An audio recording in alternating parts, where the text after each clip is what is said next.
Hello everyone, class 10th के math का पहला चैप्टर हम पढ़ने वाले जिसका नाम है वास्तविक संख्याएं। तो वास्तविक संख्याएं में हम एनसीईआरटी ने जो सिलेबस 2023 और 24 में जारी किया उसी के अनुसार हम पढ़ेंगे। तो इस चैप्टर में हम पहले देखेंगे एक प्रमेय है। तो पहले हमारा एक प्रमेय है अंकगणित की आधारभूत प्रमेय। अंकगणित की आधारभूत प्रमेय कहना क्या चाहता है, यानी कि प्रत्येक भाज्य संख्या को हम अभाज्य संख्या के गुणनखंड के रूप में लिख सकते हैं। जैसे मान लेते हैं 60 क्या है, हमारा एक भाज्य संख्या है। इसको हम क्या करेंगे, अभाज्य संख्या के गुणनखंड के रूप में लिखेंगे। जैसे यदि हम इसको काटेंगे तो 2 से हो जाएगा 30, फिर काटेंगे 2 से हो जाएगा हमारा 15, फिर काटेंगे हमारा 3 से हो जाएगा 5, फिर इसको आगे हम करेंगे फिर 5 से 1, यानी कि 60 को हम अभाज्य संख्या के गुणनखंड के रूप में लिख दें। यानी कि 2 और 3, 5 ये सब क्या है, अभाज्य संख्या है। ये संख्याएं या तो स्वयं से कटेंगी या फिर 1 से कटेंगी। तो अभाज्य संख्या हम उसी को कहते हैं। जैसे हम लिखे 60 को हम क्या लिखेंगे, 2 गुणे 2 गुणे 3 गुणे 5, यानी कि 2 पे 2 घात और 3 पे 1 घात और 5 पे 1 घात। तो ये बेसिक है। प्रमेय कहना क्या चाहता है उसी को हम देख रहे हैं। जैसे इसी प्रकार से हम ले लेते हैं 18 को हम क्या करेंगे, तो हो जाएगा 9, फिर करेंगे हम 3 से, फिर करेंगे हम 1। तो 18 को हम क्या लिख सकते हैं, अभाज्य संख्या के गुणनखंड में 2 गुणे 3 गुणे 3, यानी कि 2 पे 1 पावर और 3 पे 2 पावर। तो इस तरीके से हम किसी भी भाज्य संख्या को अभाज्य संख्या के गुणनखंड के रूप में लिख सकते हैं। ऐसे यदि हम 25 को करें तो इसको भी हम कर सकते हैं कि 5 बचे 25 और 5 करना 5, यानी कि 25 को हम क्या लिख सकते हैं, 5 गुणे 5, यानी कि 5 पे कितना पावर, 2 पावर। तो इस तरीके से हम किसी भी भाज्य संख्या को अभाज्य संख्या के गुणनखंड के रूप में लिख सकते हैं। तो ये जो हमारा अंकगणित का आधारभूत प्रमेय है ये हमको यही कहना चाहता है कि किसी भी भाज्य संख्या को हम अभाज्य संख्या के गुणनखंड के रूप में लिख सकते हैं। आगे हम कुछ एग्जांपल करेंगे जिससे हमारा पूरा कॉन्सेप्ट क्लियर हो जाएगा। इस चैप्टर में हम एलसीएम और एचसीएम निकालना सीखेंगे और कुछ रूट वाले अपरिमेय संख्याएं हैं उनको हम सिद्ध करेंगे। तो आगे हम देखते हैं कुछ एग्जाम्पल को। आगे हम मैथ के चैप्टर 1 वास्तविक संख्या का हम पहला उदाहरण करने वाले हैं। तो ये उदाहरण क्या कहता है, एनसीईआरटी 2023-24 में जो सिलेबस एनसीईआरटी ने जारी किया उसी के अनुसार हम पढ़ रहे हैं। तो उदाहरण 1 है हमारा, संख्याओं 4n पर विचार कीजिए जहां n एक प्राकृतिक संख्या है। यानी कि इसको हम हल करेंगे, n यानी कि प्राकृतिक संख्या। प्राकृतिक संख्या कौन सी होती हैं, 1 2 3 4 5 6 अनंत तक, ये सब क्या है, प्राकृतिक संख्या है। जांच कीजिए कि क्या n कोई ऐसा मान है कि n का क्या कोई ऐसा मान है जिसके लिए 4n अंक 0 पर समाप्त हुआ। यानी कि 4 पे जो n घात है उस पर हम कौन सी संख्याएं रखें कि यानी कि कौन सा ऐसा घात मान लें कि जिससे वह संख्या अंत में 0 पर समाप्त हो। तो 0 पे जो संख्याएं समाप्त होती हैं उसमें हमें क्या देखने को कॉमन मिलता है। जैसे 0 पे कौन सी संख्याएं समाप्त होती हैं, जैसे हम देखते हैं कि 0 पे मान लेते हैं 50। तो 50 में हमें क्या देखने को मिलता है कि 5 गुणे 10 में भी आता है 0, यानी कि 0 जो लास्ट वाला नंबर है वो क्या है, हमारा 0 है। तो इसमें हम देखते हैं 10 का जब हम गुणनखंड करते हैं तो ये हो जाएगा 2 गुणे 5।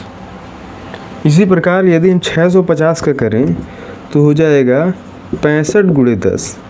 यानी कि हमें सब में क्या देखने को मिल रहा है कि जो भी संख्याएं हैं जिसमें हमें लास्ट में 0 देखने को मिल रहा है उसमें 2 और 5 है। इसका भी यदि हम 10 का गुणनखंड करेंगे तो हमें 2 और 5 मिलेगा। तो इस प्रकार से हमें जो भी संख्याएं, जैसे मान लेते हैं कि 260 ले लें तो भी तो हो जाएगा 26 गुणे 10। तो जो 10 है इसमें हमें गुणनखंड करेंगे तो हमें 2 और 5 मिलेगा। यानी कि कोई भी संख्या जिसका गुणनखंड करने पर उसमें हमें 2 और 5 देखने को मिलता है तो उसमें हम क्या, जो लास्ट वाला डिजिट है वो हमको 0 देखने को मिलेगा। तो हम इससे ये समझ सकते हैं कि जब हमें किसी संख्या में लास्ट डिजिट जो हमें 0 देखने को मिलेगा तो उसमें हम देखेंगे कि 2 और 5 होगा। तो यहाँ पे यदि हम 4n का अभाज्य गुणनखंड करते हैं, 4n का अभाज्य गुणनखंड करेंगे तो हमें 4n का यानी कि 4 का यदि हम गुणनखंड करते हैं तो 2 गुणे 2 यानी कि 2 गुणे 2 पर n।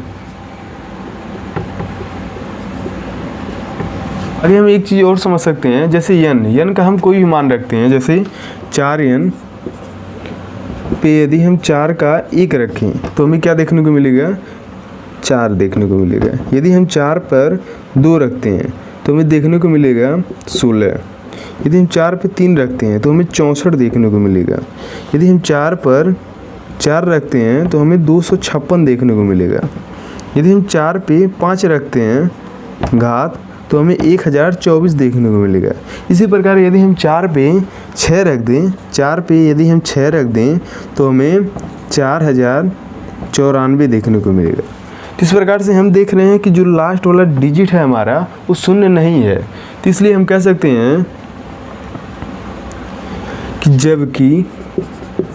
जबकि किसी भी प्राकृत संख्या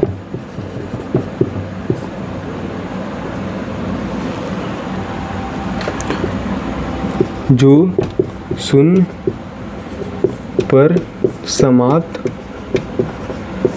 होती है वे संख्याएं 2 गुणे 5 n के रूप का होती है। यानी कि जबकि किसी भी प्राकृत संख्या जो अंत में यानी कि जो लास्ट डिजिट है उसका वो शून्य पर समाप्त होता है तो 2 गुणे 5 n के रूप का होते हैं, लेकिन हमें इसका जब हम 4 का गुणनखंड करते हैं तो 2 गुणे 2 के रूप का दिखाई दे रहा है। तो यहाँ पे हम देखेंगे 2 गुणे 2 n के रूप का दिखाई दे रहा है। तो 4n जो हमारी संख्या है यह शून्य पर इसलिए लिखेंगे, इसलिए 4n शून्य पर समाप्त नहीं होगा। तो ये एनसीईआरटी का बहुत ही इंपॉर्टेंट क्वेश्चन है, एग्जाम में इसको स्टार लगा लेना है क्योंकि एग्जाम में इस टाइप के क्वेश्चन कॉन्सेप्चुअल आते हैं। तो आपको क्या करना है, इस तरीके से आप लिख सकते हैं, इसको नहीं लिखना है, ये तो केवल समझाने के लिए, बस इतना लिख देंगे तो आपका आंसर हो जाएगा। आगे हम दूसरा एग्जाम्पल करेंगे, तो उम्मीद करता हूँ इस समझ में आ गया होगा। आगे हम दूसरा एग्जाम्पल करेंगे, तो आगे हम चैप्टर 1 वास्तविक संख्या का दूसरा उदाहरण करेंगे। तो उदाहरण हमारा यही है कि संख्या 6 और 20 के अभाज्य गुणनखंड विधि से एचसीएफ और एलसीएम ज्ञात कीजिए। यानी कि अभाज्य गुणनखंड विधि से हमें एचसीएफ और एलसीएम ज्ञात करना है, तो इसको हम लिखेंगे हल। तो अभाज्य गुणनखंड विधि से हमें एचसीएफ और एलसीएम ज्ञात करना है। जैसे 6 का अभाज्य गुणनखंड क्या होगा, जैसे हम 6 का अभाज्य गुणनखंड करते हैं तो 2 और 3 एक करना 3, तो यानी कि 2 और 3 देखने को मिलता है। यानी कि 2 पर भी एक घात है और 3 पर भी एक घात है।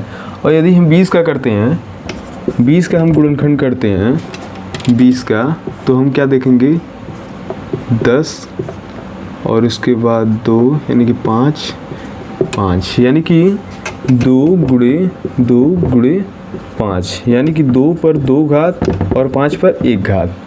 तो हम जब एचसीएफ निकालेंगे तो एचसीएफ निकालने के लिए हमें क्या पता होना चाहिए, जैसे हमें दोनों संख्याओं के गुणनखंड में जो अंक दोनों में कॉमन है, तो दोनों में हमें क्या कॉमन देखने को मिलता है 2। दोनों में हमें क्या 2 कॉमन देखने को मिलता है, तो लिखेंगे 2। और एचसीएफ निकालते टाइम आपको याद रखना है कि एचसीएफ निकालते टाइम आपको एक बात याद रखना है, जैसे कि जो सबसे कम घात होगी, यानी कि पहले तो देखना है हमें कि दोनों अंकों में कौन कौन सी संख्याएं कॉमन आ रही हैं, यानी कि जो संख्या दोनों में हो, दोनों के गुणनखंड में हो, उसको लिख लेंगे। फिर उसकी सबसे कम घात लिखेंगे। फिर हम देखेंगे दोनों गुणनखंड में जो सबसे कम घात होगा, जैसे लिखेंगे दोनों गुणनखंड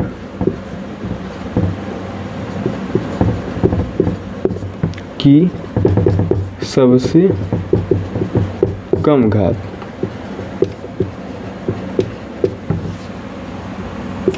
पहले तो हम कॉमन देखेंगे, फिर देखेंगे एचसीएफ निकालते टाइम कि दोनों गुणनखंड में जो सबसे कम घात है, यानी कि पहले तो हमें दोनों में कॉमन देखने को मिल रहा है और सबसे कम घात कितना है, 2 पे 1 है, यानी कि एचसीएफ जो हमारा हो जाएगा वो 1 हो जाएगा और कोई तो संख्या कॉमन हमें देखने को नहीं मिल रहा है। लेकिन एलसीएम, जब हम एलसीएम चेक करेंगे तो जितनी भी संख्याएं आ रही हैं, जैसे 2 भी आ रहा है, 3 भी आ रहा है और यहाँ पे भी 2 और 5, यानी कि हम लिखेंगे 2 भी और 3 भी और 5 भी। लेकिन एलसीएम निकालते टाइम आपको याद रखना है, जैसे यहाँ पे सबसे कम घात को हम लिखते थे तो इसमें लिखेंगे कि दोनों गुणन खंडों में से सबसे अधिक घात, यानी कि पहले हम देखेंगे कौन कौन सी संख्याएं दोनों गुणनखंड में कॉमन आ रही हैं, फिर उसकी अधिक घात। जैसे यहाँ पे हम देखेंगे कि 2 यहाँ पे भी है, यहाँ पे भी है, लेकिन यहाँ पे हम देखेंगे 6 के गुणनखंड में 2 की 1 घात है, लेकिन 20 के गुणनखंड में 2 की 2 घात है, तो हम लिखेंगे 2 की 2 घात। 3 यानी कि 3 की सबसे अधिक घात कितनी है, 1 है, तो 1 यहाँ पे लिखा हुआ है, 1 को नहीं लिखते हैं तभी चलेगा। और 5 की भी 1 ही घात है, यानी कि 5 की भी 1 ही घात है, तो इसको हम करेंगे 2 दूना 4, 4 3 12, 12 5 60, तो हमारा एलसीएम जो हो जाएगा कितना, 60 हो जाएगा। तो इस तरीके से हम आसानी से कर सकते हैं। ये दोनों बातों को आपको याद रखना है ताकि आप भूल ना जाए और आपको एलसीएफ और एलसीएम निकालने में गलतियां ना हो। तो इन दोनों बातों को याद रखना है। एचसीएफ निकालते टाइम पहले दोनों में हमें कॉमन देखना है, फिर क्या करना है, फिर दोनों की जो सबसे कम घात है उसको लिख देना है।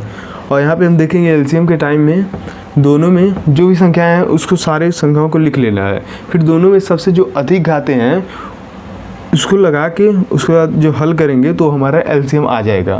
तो उम्मीद करता हूँ ये क्वेश्चन समझ में आ गया होगा। आगे हम नेक्स्ट एग्जांपल करते हैं। तो आगे हम चैप्टर 1 वास्तविक संख्याएं का तीसरा उदाहरण करेंगे। तो तीसरा उदाहरण हमारा है अभाज्य गुणनखंड विधि द्वारा 96 और 404 का एचसीएफ ज्ञात कीजिए और फिर इनका एलसीएम ज्ञात कीजिए। यानी कि हमें एचसीएफ भी ज्ञात करना है और फिर इनका एलसीएम भी ज्ञात करना है।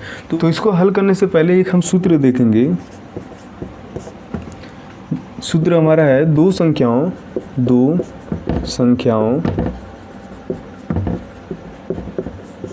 का गुणनफल। दो संख्याओं का गुणनफल यानी कि a गुणे b बराबर किसके होता है, एचसीएफ गुणे एलसीएम। यानी कि दो संख्याओं का गुणनफल यानी कि दो संख्याओं का हम गुणा करेंगे और उन दोनों संख्याओं का एचसीएफ और एलसीएम का हम गुणा करते हैं तो उन दोनों संख्याओं का एचसीएफ और एलसीएम इन दोनों संख्याओं के गुणनफल के बराबर होता है। तो ये जो फार्मूला है ये आप याद रखेंगे। आगे हम इस क्वेश्चन को हल करते हैं। तो इस क्वेश्चन में हमें आगे हम 96 और 404 का एचसीएफ ज्ञात करेंगे। तो हम लिखेंगे 96 का यदि हम गुणनखंड करते हैं 96 का तो हो जाएगा दूना 48, फिर 2 बार करेंगे तो हो जाएगा 24, फिर 2 बार करेंगे तो हो जाएगा 12, फिर 2 बार करेंगे तो हो जाएगा 6, फिर 2 बार करेंगे तो हो जाएगा 3, फिर 3 से 1 बार, यानी कि 1 2 3 4 5, यानी कि 2 की हमें कितनी घात देखने को मिलती है 5 और 3 की कितनी 1। आगे हम 404 का यदि हम गुणनखंड करते हैं 404 का करते हैं तो 404 का हो जाएगा दूना करेंगे तो 202 हो जाएगा, फिर दूना करेंगे तो 101 हो जाएगा, फिर इसको हम काटेंगे तो ये हो जाएगा 101 एकन्नम 1, यानी कि हो जा रहा है हमारा 2 पर 2 घात गुणे 101। तो इसका हम एचसीएफ क्या देखेंगे, एचसीएफ निकालते टाइम हम क्या देखते हैं कि दोनों संख्याओं में हमें के गुणनखंड में हमें कौन सी संख्या कॉमन आ रहा है। इसमें हम देखेंगे कि 2 दोनों में आ रहा है और कोई संख्या दोनों में कॉमन नहीं आ रहा है। देखेंगे फिर हम सबसे कम घात, तो 2 की 2 सबसे कम घात है तो 2 पर 2 यानी कि कितना आ जाएगा 4। तो एचसीएफ तो हमें 4 मिल गया, लेकिन अब हम क्या करेंगे एलसीएम निकालने के लिए इस फार्मूले का यूज करेंगे। हमें क्या पता है, दोनों संख्याएं भी हमें पता है और क्या पता है हमें एचसीएफ भी पता है। तो लिखेंगे हम दोनों संख्या कितना है 96, लिखेंगे हम 96 गुणे 404 बराबर HCF गुणे LCM। तो HCF हमारा कितना है, HCF हमारा है 4 गुणे LCM। तो यदि हम इस 4 को हम इस साइड लाते हैं तो हो जाएगा 96 गुणे 404 वटा 4 बराबर LCM। तो यदि हम इस 4 से इस 404 को काट दें तो कितने बार में कटेगा, 101। तो आगे हमें क्या देखने को मिलेगा कि 96 गुणे 101। तो इसका हम जब गुणा करते हैं बराबर क्या है, LCM। जब इसका गुणा करते हैं तो हमें गुणा करने के बाद क्या मिलेगा, 96 और 96। तो ये हो जाएगा हमारा LCM। तो ये हो जाएगा हमारा आंसर। तो आप गुणा करके भी आप चेक कर लीजिएगा, 96 और 96 आएगा।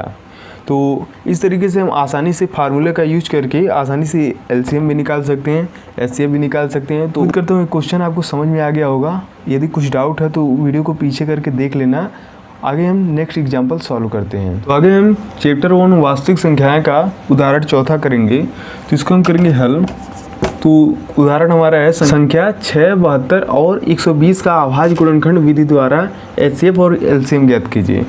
तो इसका हम HCF और LCM ज्ञात करेंगे। तो लिखेंगे हम ये 6 का गुणनखंड क्या होता है, 6 का यदि हम करते हैं तो 2 गुणे 3 हमें मिलता है। और हम 72 का गुणनखंड करेंगे, जैसे 72 का करते हैं तो 72 का क्या हो जाएगा, 36, फिर दूना 18, फिर दूना कितना होगा 9, फिर 3 से करेंगे 3 और फिर 3 से a, यानी कि 2 की कितनी घात है, 2 की 3 घात है और गुणे 3 की कितनी घात है, 2। आगे क्या है हमारा 120 है। तो आगे हम 120 को गुणनखंड करेंगे 120।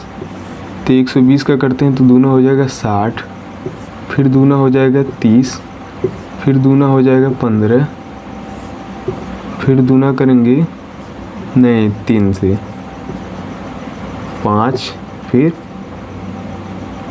5 51 5, यानी कि 2 की कितनी घात है 3 और 3 की कितनी घात है 1 और 5 की भी 1। तो हम LCM निकालते वक्त क्या हम याद करते हैं कि जो तीनों मतलब जो सब में कॉमन आए, जो सब में कॉमन आएगा उसकी सबसे कम घात। तो सब में हमें 2 कॉमन देखने को मिलता है और 3 भी कॉमन देखने को मिलता है। तो लिखेंगे 2 गुणे 3। हम देखेंगे सबसे कम घात कितना है। तो 2 की सबसे कम घात यहाँ पे कितना है, 1 है। और 3 की भी सबसे कम घात यहाँ पे भी 1 है और यहाँ पर भी 1 है। तो दोनों की घात 1 1 है। तो HCF हमारा कितना हो जाएगा, HCF हमारा 2 3 6। और LCM निकालते टाइम हम क्या देखते हैं कि जो सब में कॉमन, जो सब में है वो संख्या है जो सब में है उसको हम लिख लेंगे। जैसे 2 सब में है तो 2 को लिख लिया, 3 भी सब में है तो 3 को भी लिख लिया। और देखते हैं जैसे 5 की यहाँ पे 1 घात है, यहाँ पे हम लिख सकते हैं 5 की 0 घात, यहाँ पे भी लिख सकते हैं 5 की 0 घात, यानी कि 5 तीनों में है, बस यहाँ पे घात 0 है, यानी कि 0 ही है। तो इसको नहीं लिखते हैं। तो 5 भी है इसमें। तो अब देखते हैं सबसे अधिक घात। तो यहाँ पे यदि 5 का 0 घात है तो उस हिसाब से तो 5 की 1 घात बड़ा है। यहाँ पे हम देखते हैं 3 की सबसे बड़ी घात कितनी है, 2, और 2 की सबसे बड़ी घात कितनी है, 3। तो 2 की सबसे बड़ी घात कितना है, 3, और 3 की सबसे बड़ी घात 2। हम इसको हल करते हैं। तो इसको हम हल करेंगे तो 2 दूना 4, 4 दूना 8 और 3 त्रिका 9। इसको हम गुणा करेंगे 8 9 72, हो जाएगा 72 गुणे 5, यानी कि 5 दूना 10 को 0, 5 7 35, 35 1 36, यानी कि जो आंसर आएगा हमारा LCM हमारा आएगा 360। तो हो जाएगा हमारा आंसर। तो इस तरीके से हम आसानी से जो हमने पिछले वाले क्वेश्चन में जो हमने फार्मूला देखा था वो केवल फार्मूला 2 ही संख्याओं पर अप्लाई होगा। 3 संख्याएं हमें देखने को मिलेंगी तो हम इसी तरीके से हल करेंगे। 3 या 4 भी संख्याएं हो सकती हैं, तो इस तरीके से हम जैसे एलसीएम निकालते टाइम हम क्या करेंगे, सबसे छोटी घात को लिखेंगे और जो समय कॉमन होगा उसकी सबसे छोटी घात को लिखेंगे, और एलसीएम निकालते टाइम उस सारी संख्याओं को हम लिख देंगे और फिर उसकी सबसे बड़ी घात को लिखेंगे। तो उस तरीके से हम एलसीएम में निकाल सकते हैं। तो उम्मीद करता हूँ ये क्वेश्चन आपको समझ में आ गया होगा।